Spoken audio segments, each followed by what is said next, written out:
Alright, here we are, guys. You finally get to see the shop, and it's pretty small, but we're gonna go ahead and go inside. But before that, I figured I'd show you guys the thing that I just picked up today, and it's pretty much the bare bone part of it. I mean, it's the cabinet, and I'm sure the joysticks do not work, but I'm sure I can, replace it with one of those custom sticks. But aside from that, it's a mint condition cabinet almost.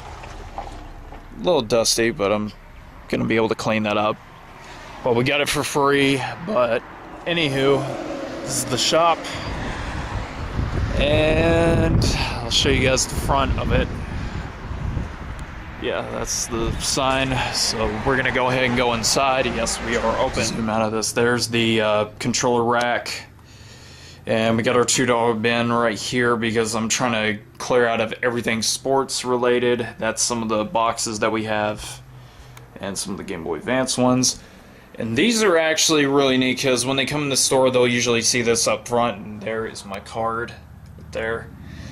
Some knickknacks, and we've got the Mario cards. These are like the original 1980s ones, and we do sell them for about $2 each.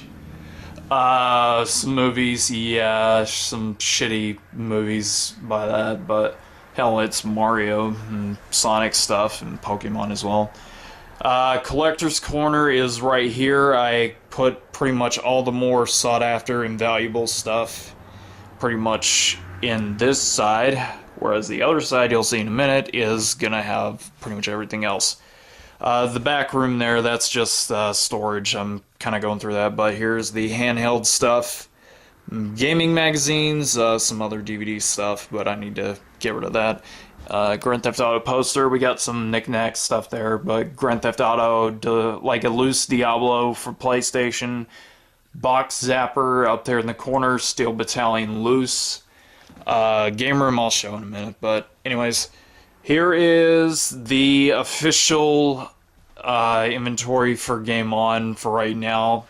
Cartridge was what you just saw a second ago, and some boxed games right on the bottom, some Game Boy Advance stuff, Sega Saturn, Dreamcast, PlayStation 2, PlayStation, PC, PlayStation 3 is all of that right there, unfortunately. Still got some Zelda Skyward Sword stuff. We got the Zelda Twilight Princess left. One of the new pickups, where was it? Not the Tales. Here it was. Just picked that up earlier this past week, so that's new, along with the Metroid Other M's. PSP titles were low on, same with DS, but I've got some DS stuff in there, like Platinum, which is in the cabinet that you saw a second ago. 360 stuff we don't have much of, same with Xbox, but a lot of people don't necessarily care too much. But the box games, I'll go ahead and go over those right quick. Only Lock and Chase, but that's more common. But yeah, Nintendo box games, we do have a Mario 2, Baseball Stars, DuckTales, and of course we've got pretty much the common stuff for Super Nintendo. And, of course, N64, which you've already seen before, but that's in there now.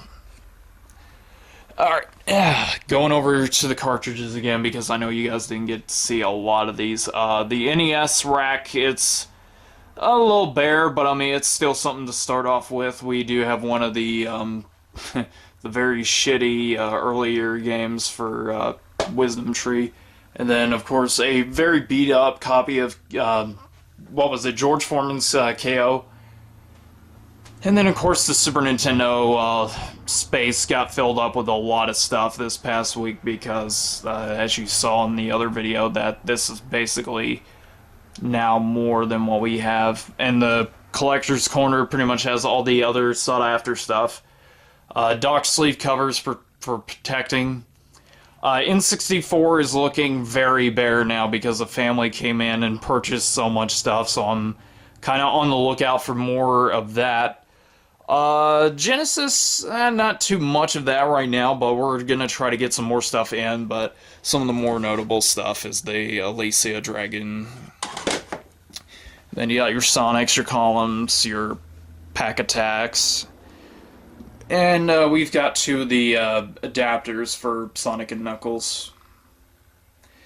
And then, of course, we got two loose Master System games, and then about four 32X titles. We have Colibri up front, but some stuff for the APF, a very underrated console, some Atari, ColecoVision, and Intellivision. And something you don't see a lot around anywhere are the Texas Instrument console cartridges. These are pretty uncommon out in the wild, but there's one of our ColecoVision games and one of our own Vectrix games. Still kind of looking for the console because it would be neat to have that out for the kids to actually try. Some 5200 titles, random VHS tape for Game Gear tips.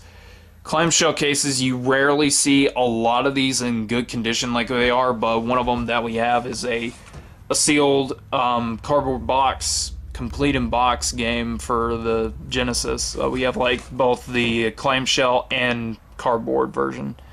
And we got all three Mortal Kombats, Lost Vikings, some Master System stuff. They're not in the best shape because this was like residue wet and when we got it.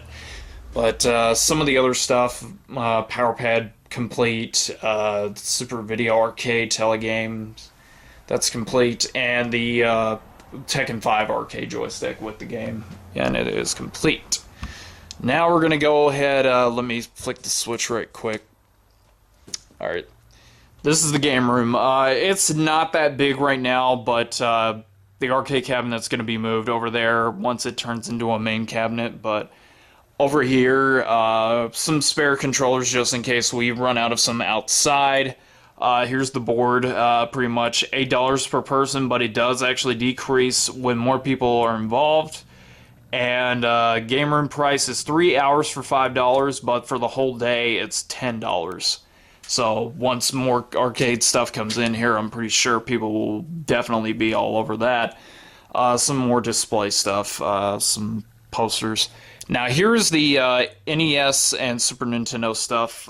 We've got pretty much, this is my entire collection that I have right now. Just the basics. In the cabinet is basically all the Taito games that I own right now because I'm trying to get a full Taito collection. And since you guys didn't see it before, yes, and it does work. And I was playing it earlier and I was pretty happy about that. But that's what I meant by the little mark on the label that you can just see. But, you know, you can use a permanent marker to get rid of that, but it's pretty easily done. Yeah, getting more TVs in is gonna also take some time as well, but there's another display, Michael Jackson poster, and this is basically my workbench. This is where I clean and pretty much repair stuff. I've been cleaning up some of those games over there. There's a Turtles in Time, I know there's a Mario All-Stars, and some Atari stuff over here. Some of these games I have separated that I'm going to have to reprice again because they went up most recently. But yeah, family usually helps me out on some games and they've been getting a lot of stuff. Workbench pretty much, this is where I put all the stuff that needs to be worked on, and it's going to probably move over onto this side, but I have no idea. But like I said, this is just a work area for right now. But anyways, that is the complete store, for right now at least. I've had a lot of people come into the shop and they are pretty pleased. But this is probably just an overwhelming experience. But anyways, thanks again guys for being able to view this video. And if you're in the Shoals area, just drop on by to 2000 South Wilson Dam Road in Muscle Shoals, Alabama. Thank you all very much for watching and have an awesome weekend.